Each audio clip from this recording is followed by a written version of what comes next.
Can this hadith be verified and explained? Explained تو کیا اب ہوگی؟ حضور اقدس صلی اللہ علیہ وسلم فتنوں سے بچو اور اپنے گھر کی چار دیواری کو اپنے لیے کافی سمجھو. بالکل ایسے ہی فرمایا ہے. ترمذی کی روایت ہے، اور بھی بہت سی جگہ حدیث آتی ہیں. حضور صلی اللہ علیہ وسلم سے کسی نے پوچھا تھا کہ اللہ کے رسول مجھے بتائیں جس پہ میں زندگی بھر عمل کرتا رہوں. تو آپ نے فرمایا کہ اپنے گھر کے دروازے بند کر لینا جب فتنے آ جائیں. وَلْيَبْكِ عَلَىٰ خَطِيئَتِكَ، اور اپنے گناہوں کو یاد کر کے اللہ کے سامنے معافی مانگنا اور رو دینا. فرمایا گھر کا دروازہ نہ کھولنا. ایک جگہ اور بھی آیا ہے حضور صلی اللہ علیہ وسلم قیامت سے پہلے ایسے ایسے فتنے میری امت کے لوگوں کو دیکھنے پڑیں گے کہ اگر اس نے جھانک کے دیکھنے کی بھی کوشش کی نا کہ یہ کیا فتنہ ہے تو اسے اس وقت تک نہیں چھوڑے گا جب تک اپنی لپیٹ میں نہ لے. ایک کلپ دیکھ لیتا ہے، پھر کہتا ہے اس کو اور سن لوں اور سن لوں اور دیکھ لوں، پھر آہستہ آہستہ آہستہ آہستہ رفتہ رفتہ وہ اس فتنے میں مبتلا ہو کے ہی رہتا.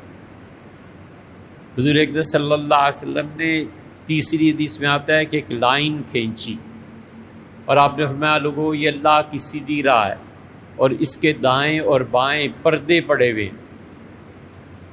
تم میں سے جس انسان نے پردہ اٹھا کر جھانکنے کی کوشش کی کہ اس پردے کے پیچھے کیا ہے، وہ ضرور اپنے آپ کو آزمائش میں ڈال لے گا. اللہ کے بندو اس سیدھی راہ پہ چلتے ہیں. تو اس سے خام خواہ حق کو چھوڑ کے، سچائی کو چھوڑ کے اور اس تلاش میں پڑ جانا کہ حق کدھر ہے اور یہ فرقہ بازی ہو رہی ہے اور یہ فلاں آ گیا ہے اور فلاں آ گیا ہے. سیدھی سادی بات یہ ہے کہ اللہ سے مانگے کہ اللہ حق کہاں ہے مجھے لے جا، اور اگر اللہ حق پہ میری موت نہ آئی تو اب تو ذمہ دار ہے، میں نے مانگ لیا جو مانگنا. بس بار بار مانگے، اور مانگنے میں صحیح معنی میں محتاجی ہونی چاہیے. اللہ سے جب بھی مانگو چاہے ایک منٹ کو مانگو محتاج ہونا چاہیے. شکل و صورت محتاجوں جیسی بنانی چاہیے.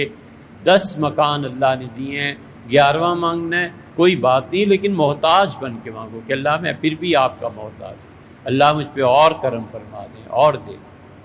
اسی لیے قرآن کہتا ہے وَقُلْ رَبِّ زِدْنِي عِلْمًا، اور اللہ سے بار بار یہ دعا مانگو کہ اللہ میرے علم میں اضافہ فرما دے، اللہ میرے علم کو بڑھا دے.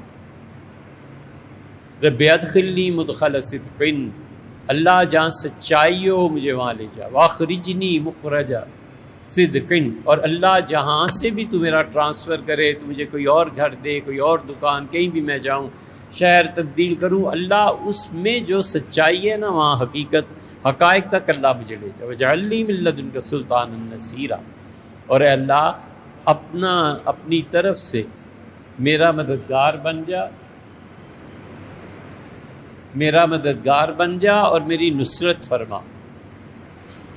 تو اس لیے آدمی جب بھی ٹرانسفر ہو نا، ایک کلاس سے دوسری کلاس میں جاتا ہے، ایک شعبے سے دوسرے شعبے میں جاتا ہے، ایک گھر سے دوسرے گھر میں منتقل ہوتا ہے، ایک دکان سے دوسری دکان میں جانا ہے، ہمیشہ یہ دعا مانگتا رہے رب ادخلنی مدخل صدق واخرجنی مخرج صدق واجعل لی من لدنک سلطانا نصیرا.